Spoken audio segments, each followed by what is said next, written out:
Hey, salut les amis et bienvenue dans une nouvelle vidéo. Pour en profiter, pose-toi dans un canapé, un coin tranquille, prépare-toi un petit truc et n'oublie pas de partager, de liker et de t'abonner, sinon on devra vendre Kawaii. Bref, après des années de dur labeur, aujourd'hui je peux enfin vous révéler le secret de la puissance de Saitama. Elle aurait dû sortir pour fêter les 50 000 abonnés. Même si on les a perdus maintenant. Ah, ouais.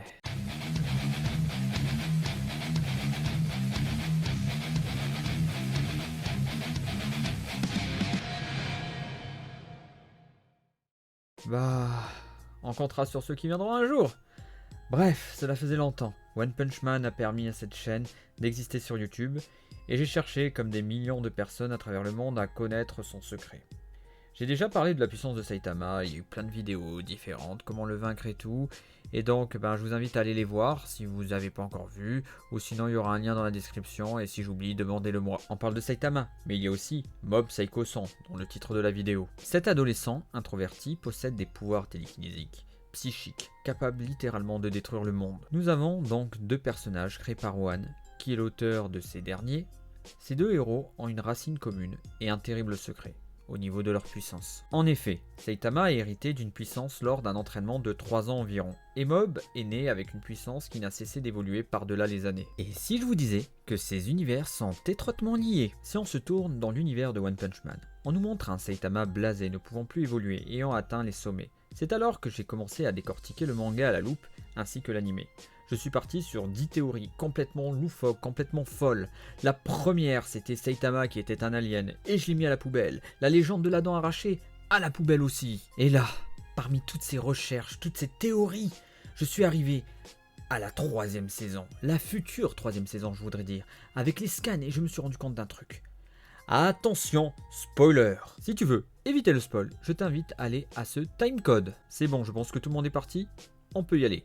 En effet, Saitama, contre Garou cosmique, a son potentiel qui augmente jusqu'à atteindre une exponentielle, et donc avoir un développement infini, car une exponentielle, ça tend vers l'infini, au point de détruire Jupiter avec un éternuement. Ouais, il a atteint une puissance complètement colossale, un P qui va au-delà de la vitesse de la lumière. Ça n'a plus aucun sens. Faisant un petit clin d'œil à l'âge d'or de Superman, rendant ce personnage invulnérable et totalement imbattable. Mais ce fut un événement temporaire. Mais il y a eu une révélation, une superbe révélation. Saitama évolue grâce à ses sentiments, son affection, sa rage, son désir de justice. Et le pire, c'est montré dans l'anime. Lorsque Saitama affronte l'homme crabe au début, il n'est juste qu'un banal humain, il se fait défoncer sa race.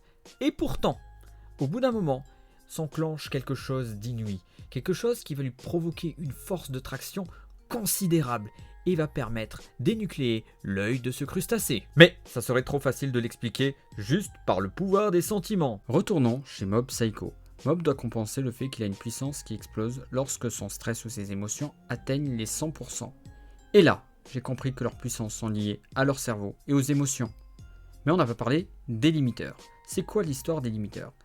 Un limiteur, c'est ce qui empêche les personnes du manga de One ou de l'univers de One de dépasser leurs limites. C'est souvent le cas dans One Punch Man. Concernant Saitama, il a fait péter son limiteur, ainsi que Garou, alors que Mob, lui, au contraire, tente de s'en imposer un pour se contrôler. Saitama évolue tel un Saiyan.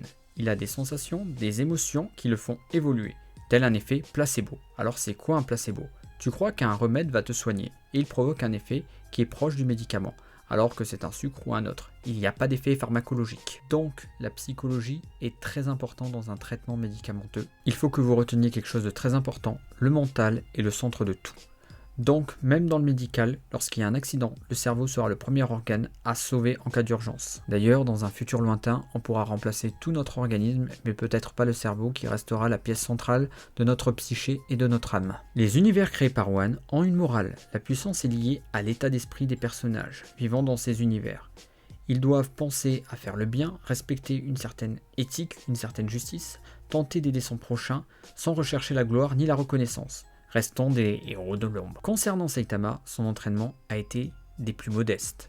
Mais la vérité vient de son mental et de sa soif de justice, et de toujours se dépasser, c'est-à-dire dépasser ses limites. Saitama est comme tout le monde, comme vous et moi. C'est pour ça que beaucoup de gens adorent ce personnage. Mob, lui, a lutté contre ses sentiments et sa réelle souffrance. En l'affrontant, Il évitera ainsi les futures crises et aura un contrôle sur ses pouvoirs, mais aussi sur sa vie. Le message de ces deux héros est donc « battez-vous pour vos convictions, dépassez vos limites, sans perdre ses sentiments et qui vous êtes. Soyez vous-même, aimez-vous et croyez en vous et aimez les autres. » Et je pense que c'est la meilleure conclusion concernant ces deux personnages, concernant cet univers, car One est une personne simple. Et cela conclut pour moi le chapitre de l'histoire de la puissance de Saitama, mais aussi de One. Mais ça ouvre aussi d'énormes théories que j'espère pouvoir vous montrer. Si vous voulez aider la chaîne, vous voulez d'autres vidéos, d'autres théories me motiver, donnez un One Punch, pouce bleu, et aussi abonnez-vous et soyez là. Et la prochaine vidéo, on verra encore plus de pâté. Et n'oubliez pas, je vous aime, soyez fiers de vous, je vous adore, et n'oubliez pas que c'est des théories, et à vous le studio.